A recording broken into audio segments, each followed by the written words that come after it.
A stranger is walking toward your camp. You do not reach for a weapon. You do not call out a warning. You walk forward instead to meet them.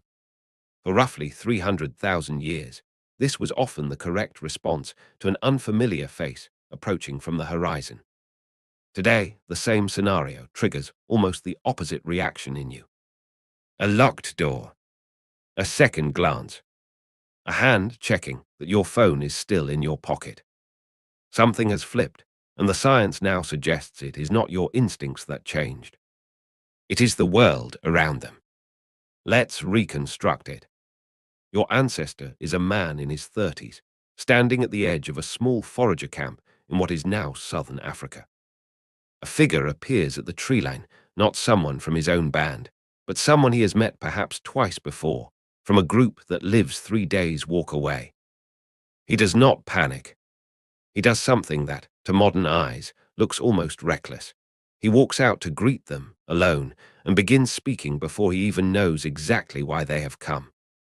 Anthropologist Polly Wiesner has spent decades studying exactly this kind of encounter among the Jew/Honsi San of the Kalahari Desert, and her research centers on a practice she has documented extensively called H-Zaro.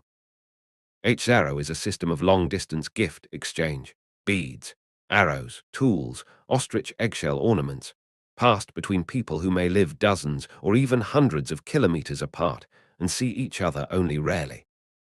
The gifts themselves were rarely valuable in any practical sense. That was, in a way, the entire point. Wiesner found that H-Zaro partnerships functioned less like trade and more like a banking system for trust, built and maintained specifically with people outside one's own immediate group. A person with H-Zaro partners scattered across a wide territory had, in effect, a safety net spanning hundreds of kilometers, places to go, food to receive, and shelter to expect if drought or conflict ever forced them to leave their own territory. Here is the part that reframes everything. Your ancestor was not trusting this stranger because he was naive. He was trusting him because his survival, quite literally, depended on a wide network of exactly these relationships. Now contrast this with where you live. Most people today will interact with more strangers in a single afternoon. A barista, a delivery driver, dozens of faces on a train, than your ancestor encountered from outside his own band in an entire year. This single fact changes everything about how trust actually works.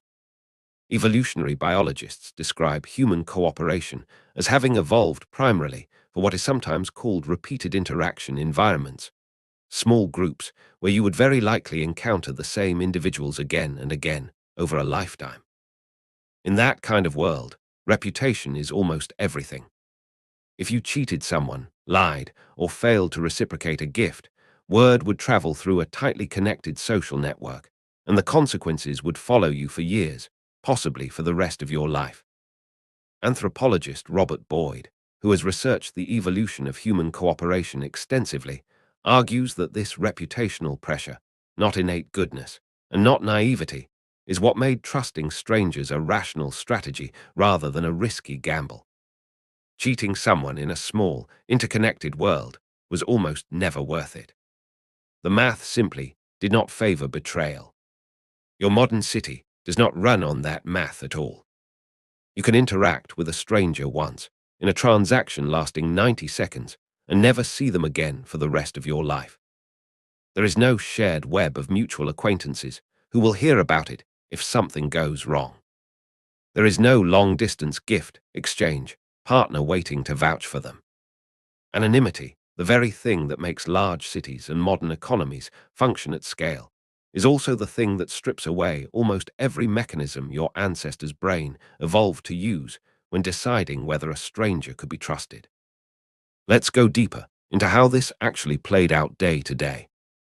Anthropologist James Sussman, who lived for extended periods among the Jew/Honsi, has described the elaborate, almost ritualized politeness that governed first encounters between people from different bands. A specific greeting sequence. Questions about shared acquaintances, designed to surface mutual connections almost immediately. A formal offering of tobacco, food, or a small gift, exchanged before any substantive conversation even began. This was not empty etiquette. It was a rapid, socially encoded process for establishing, within minutes, whether this stranger existed inside or adjacent to your existing web of relationships. If a connection could be found, even a distant one, trust could be extended almost immediately, because the entire interaction was now, in effect, embedded inside the reputational system that governed everyone's behavior. Your ancestor was not assessing the stranger as an isolated individual the way you might evaluate someone today. He was locating them inside a map of relationships that made betrayal expensive and cooperation cheap. Now here is the counterintuitive twist. It would be easy to assume that ancient life, full of unfamiliar threats and dangerous wildlife, would make people more suspicious of outsiders, not less. But the archaeological and ethnographic record points in the opposite direction. Researchers studying the spread of obsidian, shell ornaments, and other trade goods across vast prehistoric distances, sometimes thousands of kilometers from their geological source, have concluded that extensive trust-based exchange networks must have existed long before written history, often stretching across dozens of distinct cultural groups who likely never met face to face at all. This suggests something striking. Trust between strangers was not a luxury that emerged once humans became civilized. It appears to be one of the oldest, most foundational human technologies, older than agriculture, older than writing, possibly older than most named religions. So what actually broke it? Anthropologists and economists who study trust across societies point to several major shifts. The rise of large-scale agriculture and cities meant people increasingly interacted with individuals they would genuinely never see again, breaking the reputational feedback loop that ancient trust depended on entirely. Sociologist Robert Putnam, in his extensive research on social capital, documented a measurable decline in the kinds of dense, overlapping community ties, what he calls bonding and bridging social capital, that once made strangers' behavior somewhat predictable, even in larger settlements. Modern institutions, police, contracts, courts, credit scores, emerged largely to replace what reputation and repeated interaction used to provide automatically.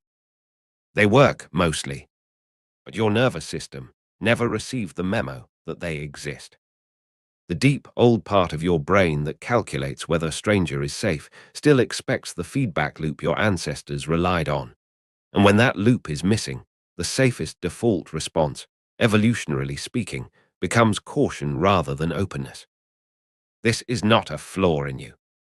It is a perfectly rational adaptation to an environment your ancestors never experienced, a world overflowing with strangers you will interact with exactly once. There is one more piece of this story worth sitting with. Despite everything that has changed, studies of trust-building behavior in modern settings find that the old mechanisms still activate the moment the right conditions reappear. Shared acquaintances, repeated interactions over time, small reciprocal gestures, a neighborhood where you actually see the same faces, week after week. When these conditions return, even temporarily, modern strangers begin behaving and feeling remarkably like your ancestors' H0 partners.